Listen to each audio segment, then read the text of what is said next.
Bueno, muy bien. Damos lugar a la primera de las clases grabadas de Sociología de las Organizaciones Universitarias.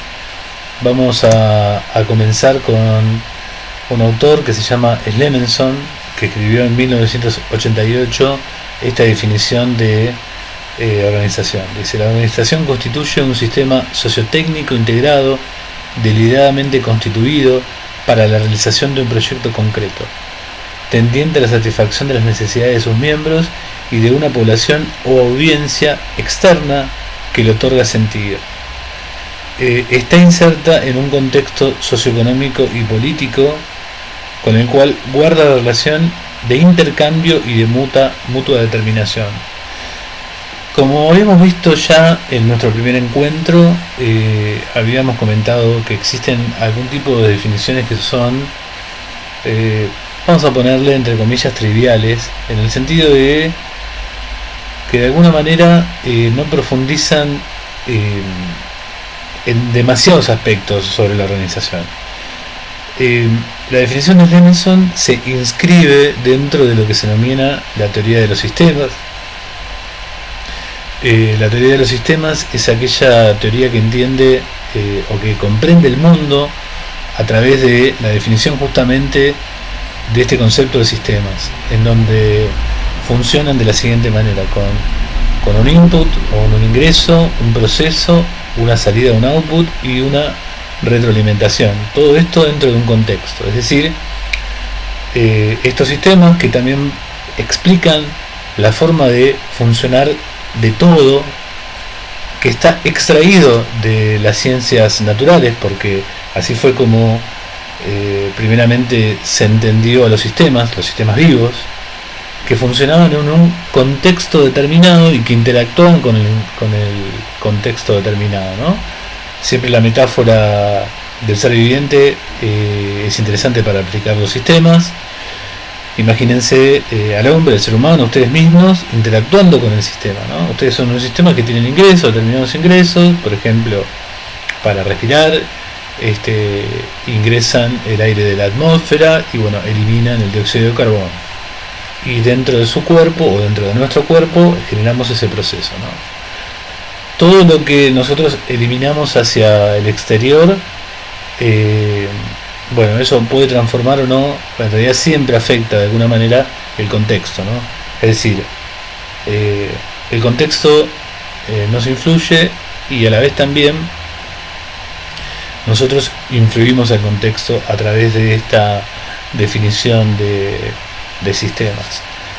Igual, de todas maneras, esto lo vamos a ver un poquito más en profundidad cuando veamos la metáfora orgánica. Vamos a seguir trabajando sobre la idea de sistema. Bueno, fíjense que ahora vamos a descomponer un poco esta definición. Está incluido toda esta cuestión del proceso, el intercambio con el contexto. Allí, desde ese punto de vista, lo enmarca, ¿no? Evidentemente es una definición apolítica, ahistórica, no introduce el conflicto, no introduce la idea de posibilidad de lucha de intereses, de dualidades que pueden existir dentro de la organización, ¿no? Fíjense que en la definición habla del cumplimiento de objetivo y parece que todos vamos a cumplir ese objetivo o esa satisfacción de necesidades de los miembros, ¿no? Pero bueno, esto implica que sea una definición errónea, mala. No, para nada. Es una forma de definición que está inscripta en un paradigma muy de los sistemas, y también, como habíamos hablado en nuestro primer encuentro, lo que hace es referirse todo el tiempo a una idea de definición universal, ¿sí? Vamos a ver si podemos complejizar un poco esta definición. Igual la vamos a seguir desgranando, ¿no? Aspectos a destacar: habla de un sistema sociotécnico. Bueno, ya comentamos, ¿no?, esta idea de ver a la organización como un sistema, ¿no?, que tiene procesos, entrada, salida y funciona en un contexto, pero las organizaciones tienen aspectos técnicos y aspectos sociales, obviamente, porque las organizaciones están constituidas tanto por artefactos electrónicos, artefactos tecnológicos, máquinas, diferentes aparatos mecánicos, también dispositivos que podrían pensarse desde el punto de vista de las ciencias sociales también como dispositivos tecnológicos o científicos, pero interviene obviamente el ser humano, interviene lo social, ¿no? Hay que entender que es un sistema que combina lo técnico con lo social, con las cuestiones que socialmente pueden ocurrir, ¿no? Deliberadamente constituido significa que está siendo también Slemenson es psicólogo y se apoya mucho en una definición de Freud cuando habla de grupo. Cuando Freud habla de grupos dice que existen dos tipos de grupos, los grupos naturales y los artificiales, ¿no? Los naturales son aquellos que están emparentados con ese inconsciente colectivo, en donde aparecen de manera espontánea, que no tienen un objetivo determinado y son perennes, ¿no? Explica de alguna manera también explica los regímenes autoritarios en donde se sigue un líder, ¿no? Como, bueno, desde la teoría del psicoanálisis, esta idea de el desplazo del yo por del ego lo reemplaza esa figura de ese líder carismático en este tipo de regímenes políticos. Y por el otro lado están los grupos artificiales, que son grupos más racionales, grupos constituidos de manera voluntaria, con un objetivo, con un fin, con metodologías, ¿no? Entonces, bueno, las organizaciones vendrían a ser parte de ese segundo grupo, ¿no? Tendientes a satisfacer las necesidades internas o externas.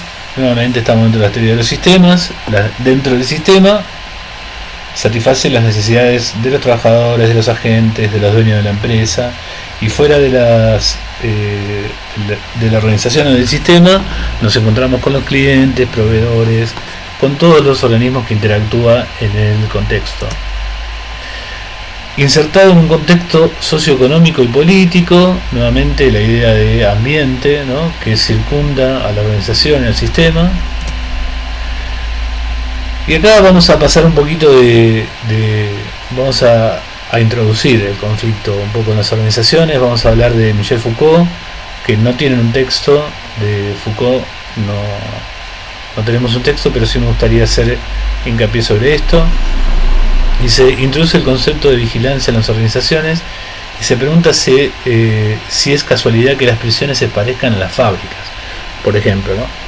Bueno, Michel Foucault sí hace una historización no solamente de las organizaciones es uno de los objetos de estudios de Michel Foucault. Entonces va definiendo el concepto de organización teniendo en cuenta una perspectiva histórica y política.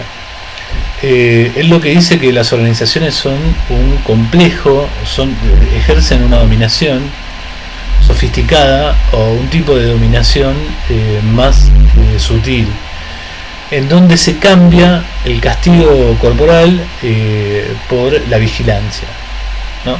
Bueno, las organizaciones de la Baja Edad Media, digamos, las instituciones, mejor dicho, de la Baja Edad Media, ¿no?, emparentadas con los regímenes de los reyes absolutistas o anteriormente con el sistema feudal, bueno, recurrían al castigo físico para poder normalizar, justamente es una palabra que utiliza mucho, normalizar, para poder enderezar, entre comillas, obviamente, aquel que se salía de la norma, ¿no? En la modernidad o en el sistema capitalista, las organizaciones cumplen una función de generar normalidad, pero sin el castigo físico, ¿no? Michel Foucault es el que introduce un concepto que era de Bentham, que es el panóptico, en donde las organizaciones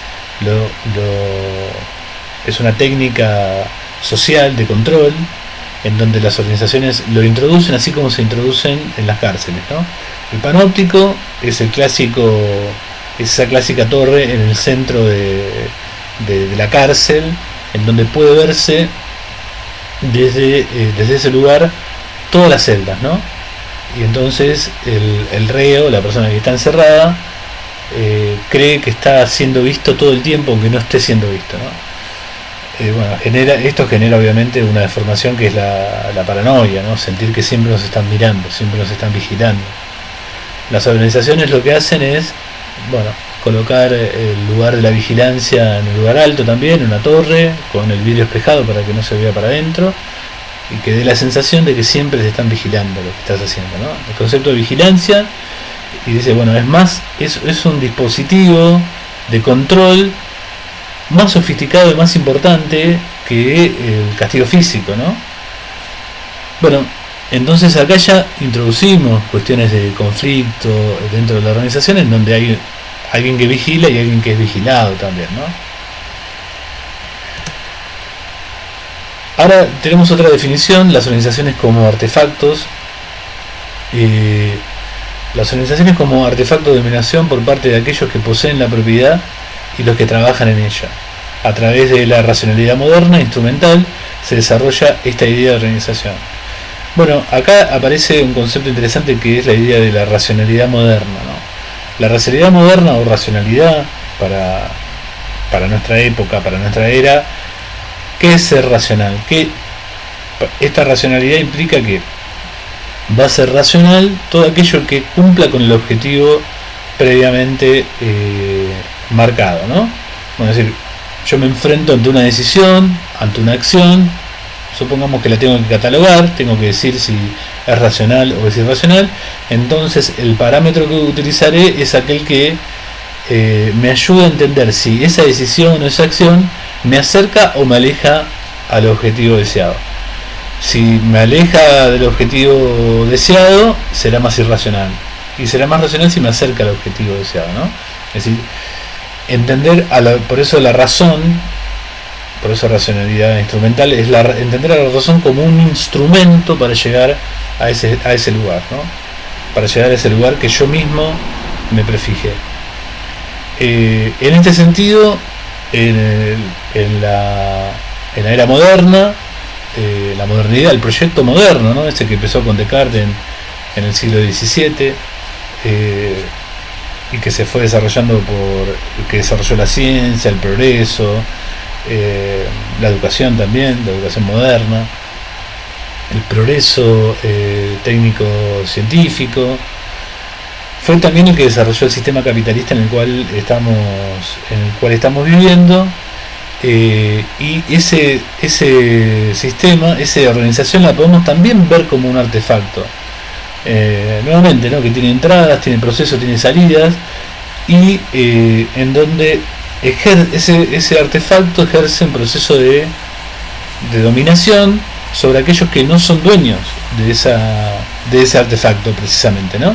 Y en donde se denota esto es una mirada muy marxista, obviamente, se denota eso en el hecho de que existen personas, los dueños de ese artefacto son los que se benefician del trabajo de los que no son dueños del trabajo, ¿no? Y acá, antes de ir a esta definición, en este sentido, la definición final o una definición alternativa, lo que podemos decir es que ni la visión de Levinson sistémica, hay una mirada a veces muy crítica hacia la teoría de los sistemas, que es una teoría que siempre está pensando en el equilibrio, en el no conflicto. Entre esa teoría y estas teorías más conflictivas, no significa que una esté mal y otra esté bien, ¿no? Si lo pensamos bien, podremos seguramente sacarle jugo a cada definición y entender a las organizaciones desde los dos puntos de vista, ¿no? Y otros puntos de vista más que pueden existir, para llegar a una definición que dice: el concepto de organización se define en función del contexto histórico, el paradigma desarrollado por la comunidad académica embebida en ese contexto histórico y sus clases